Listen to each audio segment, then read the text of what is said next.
Assalamualaikum warahmatullahi wabarakatuh. Alhamdulillahirrabbilalamin. Wassalatu wassalamu ala asyrafil anbiya'i wal mursalin Sayyidina wa maulana Muhammadin wa ala alihi wa sahbihi ajma'in, amma ba'du.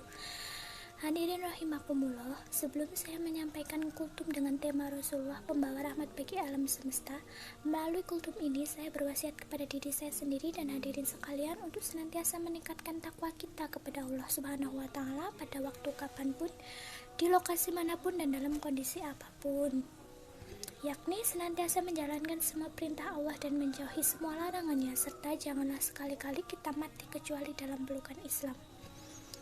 Hadirin rahimakumullah, Allah Subhanahu wa Ta'ala menciptakan manusia sebagai khalifah di muka bumi ini untuk mengatur alam semesta dan isinya, termasuk mengatur sesama manusia dengan prinsip kesetimbangan dan keadilan. Kita dilarang melakukan tindakan sewenang-wenang atau melakukan eksploitasi yang berlebihan atau berbuat aniaya terhadap alam semesta dan isinya, termasuk pada sesama manusia. Bila hal itu terjadi, maka prinsip kesetimbangan dan keadilan itu akan terguncang. Akibatnya, hadirin sekalian, muncul bencana alam seperti banjir, kekeringan, tanah longsor, gempa bumi, dan beragam polusi, baik polusi tanah, air, maupun polusi udara. Dari polusi-polusi tersebut muncul beragam wabah dan penyakit yang ujung-ujungnya tentu akan makan banyak korban. Di sisi lain, jika manusia berbuat aniaya terhadap sesama, maka terjadilah pertikaian antar umat manusia. Ujung-ujungnya pun terjadi pertumpahan darah di alam ini. Untuk menekan dan mengatasi problematika itulah Allah Subhanahu wa Ta'ala mengutus Rasulullah Muhammad SAW. Allah menugaskan kepada Nabi Muhammad untuk menjadi rahmat bagi alam semesta ini, memberikan curahan kasih sayang pada semua penghuni alam. Hal itu sesuai firman Allah Subhanahu wa Ta'ala dalam Al-Quran surat Al-Anbiya 107 sebagai berikut: wa ma arsalnaka illa rahmatan lil alamin, yang artinya, dan tiadalah kami utus kamu hai Muhammad kecuali untuk menjadi rahmat bagi seluruh alam. Dari ayat tersebut tampak para hadirin, curahan rahmat tersebut tidak diberikan kepada makhluk tertentu, benda tertentu, apalagi diskriminasi kelompok atau golongan, pangkat, jabatan, kekayaan, suku bangsa, dan sebagainya. Sebab Islam tidak mengenal konsep diskriminasi. Posisi status atau derajat tertinggi manusia hanya diukur melalui kadar ketakwaannya kepada Allah Subhanahu wa Ta'ala. Hal itu sesuai firman Allah dalam Al-Quran surat Al-Hujurat ayat 13 yang berbunyi: Bismillahirrahmanirrahim. Inna akramakum indallahi atqakum, yang artinya, sesungguhnya yang paling mulia di antara kamu di sisi Allah adalah yang paling bertakwa di antara kamu. Di samping tugas umum, yakni menjadi rahmat bagi alam semesta tersebut, para hadirin, Rasulullah juga mempunyai tugas khusus, yaitu untuk menyempurnakan akhlak manusia, yang tentu pada saat itu masih brutal, barbar, dan amoral. Hal itu sesuai dengan sabdanya yang berbunyi: Bismillahirrahmanirrahim. Innama baitu tanli atamma solihal akhlaq, yang artinya, sesungguhnya aku diutus untuk menyempurnakan akhlak. Hadirin yang dimuliakan Allah, karena Rasulullah telah mendebar rasa kasih sayang pada umat manusia hingga kini dan kita selalu mengharap syafaat darinya, maka sebagai muslim tentu kita harus mengikuti dan meneladani Rasulullah dalam menjalani kehidupan sehari-hari. Sebab apa yang terdapat pada Rasulullah, baik yang berupa ucapan, perbuatan, dan ketetapan adalah uswatun hasanah atau teladan yang baik. Hal itu sesuai firman Allah dalam Al-Quran surat Al-Ahzab ayat 21 yang berbunyi: Laqad kana lakum fi rasulillahi aswatun hasanah liman kana yarjullahi wal yawmal akhir wa dzakarallaha katsira, yang artinya, sesungguhnya telah ada pada diri Rasulullah itu suri teladan yang baik bagimu, yaitu bagi orang-orang yang mengharap rahmat Allah dan datangnya hari kiamat, dan dia banyak berzikir kepada Allah. Hadirin yang dimuliakan Allah, ada 4 sifat wajib yang melekat pada Rasul yang harus kita teladani dalam kehidupan ini, yakni sifat sidik, amanah, tablik, dan fatonah. Keempat sifat tersebut seharus selalu kita pegang dan kita aplikasikan dalam bentuk tindakan atau perbuatan nyata dalam menata kehidupan ini, dalam mengatur semesta, dalam mengatur negara, dan dalam mengatur sesama manusia. Jadi kita harus terapkan itu semua ya. Sifat yang pertama adalah sifat sidik. Artinya Rasulullah selalu berbicara dan berbuat benar. Maksudnya gimana sih? Maksudnya begini, para hadirin, bahwa semua perkataan Rasulullah, semua perbuatan Rasul, semua ketetapan Rasul senantiasa bertolak pada kebenaran yang datang dari Allah yang Maha Benar. Oleh karena itu para hadirin, kita sebagai umat Rasulullah harus senantiasa meneladani sifat ini. Alangkah damainya alam semesta dan alangkah indahnya negeri ini. Alangkah susunya hati manusia bila kita memanage kehidupan ini dengan berpegang pada prinsip kebenaran. Namun sebaliknya para hadirin, jika kita tak mampu mengaplikasikan prinsip kebenaran dalam kehidupan ini, maka kacaulah alam semesta, kacaulah negeri ini, dan panaslah hati semua manusia. Panas. Bila ini terjadi, maka situasi akan menjadi chaos. Undang-undang, peraturan, norma-norma hukum akan menjadi hiasan. Aparat hukum akan menjadi badut yang lucu, dan anarki pun akan membudidaya. Akhirnya azab Allah pun akan datang melanda manusia. Naudzubillah min dzalik. Hadirin rahimakumullah, sifat Rasul yang kedua adalah amanah. Artinya dapat dipercaya. Artinya bahwa Rasulullah Shallallahu Alaihi Wasallam senantiasa berpegang pada amanah Allah dalam menata kehidupan ini. Sifat kedua ini pun sangat ampuh dalam menyelesaikan persoalan-persoalan kehidupan di bumi ini. Prinsip amanah harus senantiasa kita aplikasikan dalam kehidupan nyata, sebab kita-kita ini adalah para pemimpin dalam kapasitas yang berbeda, dan kita akan dimintai pertanggungjawabannya atas kepemimpinan kita. Hal ini sesuai dengan sabda Rasulullah Shallallahu Alaihi Wasallam yang artinya, setiap di antara kamu adalah pemimpin dan masing-masing kamu akan dipertanyakan akan hasil kepemimpinannya. Hadirin rahimakumullah, jabatan apapun jenis dan tingkatannya yang diberikan kepada kita adalah amanah. Amanah dari Allah Subhanahu wa Ta'ala yang harus dijalankan sesuai dengan peraturan yang ada, dengan senantiasa bersandar pada nilai-nilai yang digariskan Allah lewat Rasulnya, yaitu menjunjung tinggi nilai kejujuran, kebenaran, dan keadilan, sehingga kita akan dipercaya oleh sesama manusia.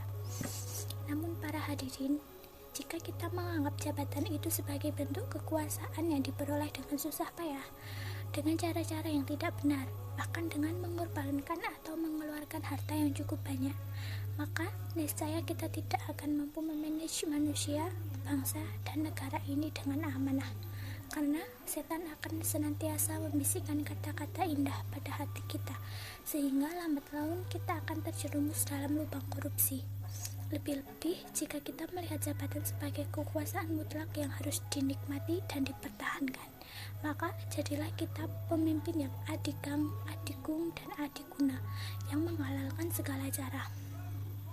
Akibatnya para hadirin, kita tidak akan mampu memegang amanah, tetapi berbelok ke jalur khianat, yakni yang akan menyengsarakan negara, menyengsarakan rakyat, dan menyengsarakan diri kita sendiri. Sebab dengan tindakan nista yang demikian itu sebenarnya menunjukkan kekerdilan kita, rendahnya kualitas kita sendiri di hadapan manusia dan di hadapan Allah Subhanahu wa Ta'ala.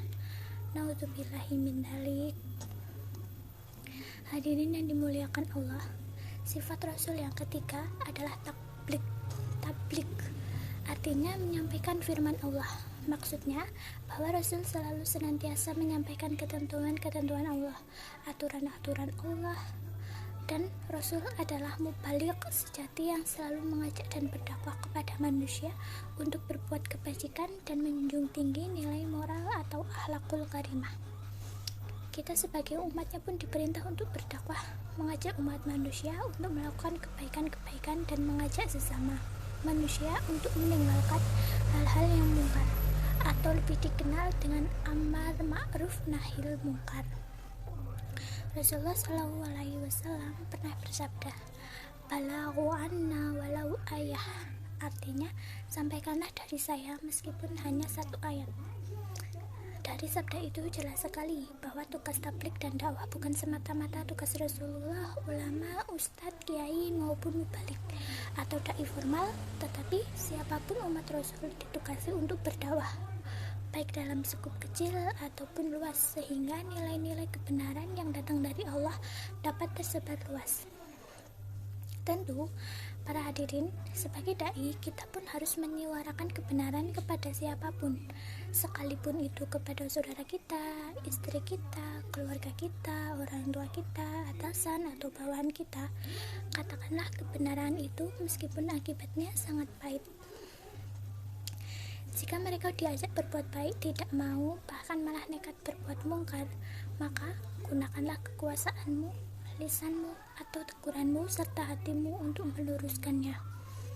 Rasulullah SAW bersabda, "Man ra'a minkum mungkaron falyu'amirhu biyadihi fa illam yastati'u falyasna'i fa illam yastati'u fa biqalbihi wa dzalika asaful aiman." Yang artinya, barang siapa di antara kamu melihat kemungkaran, maka ubahlah dengan tangan atau kekuasaan. Jika kamu tidak mampu, maka gunakanlah lisanmu. Kamu tidak mampu, maka gunakanlah hatimu. Maka itulah selemah-lemah iman.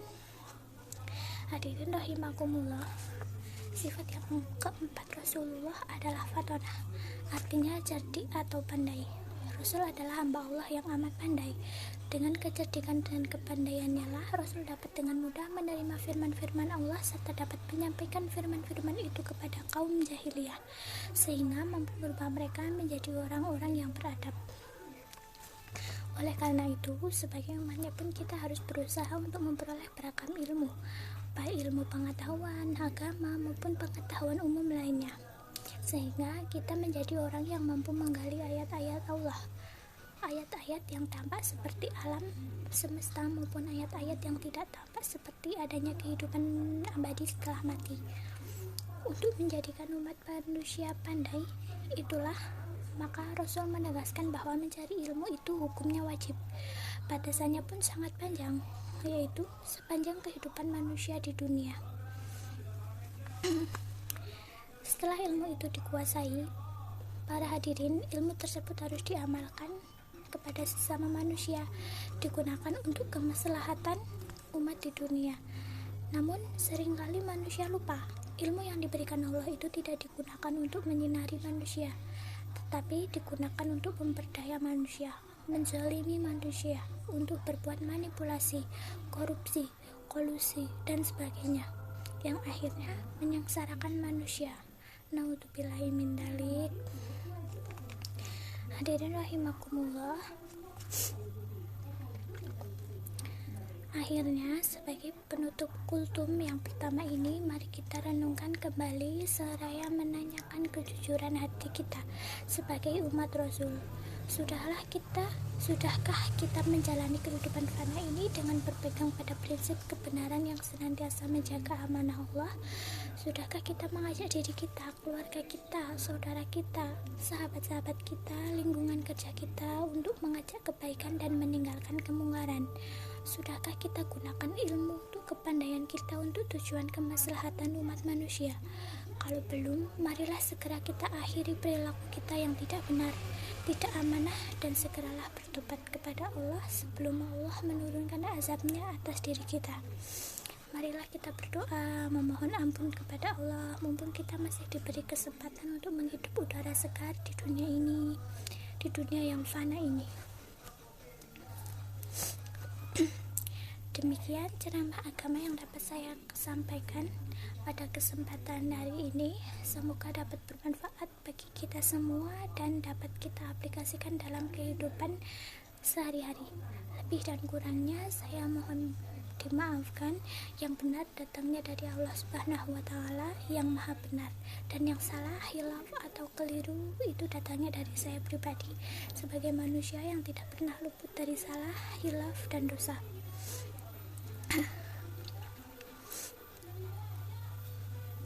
Akhirul kalam, wassalamualaikum warahmatullahi wabarakatuh. Subhanaka Allahumma wa bihamdika asyhadu an la ilaha illa anta astaghfiruka wa atubu ilaik. Wassalamualaikum warahmatullahi wabarakatuh.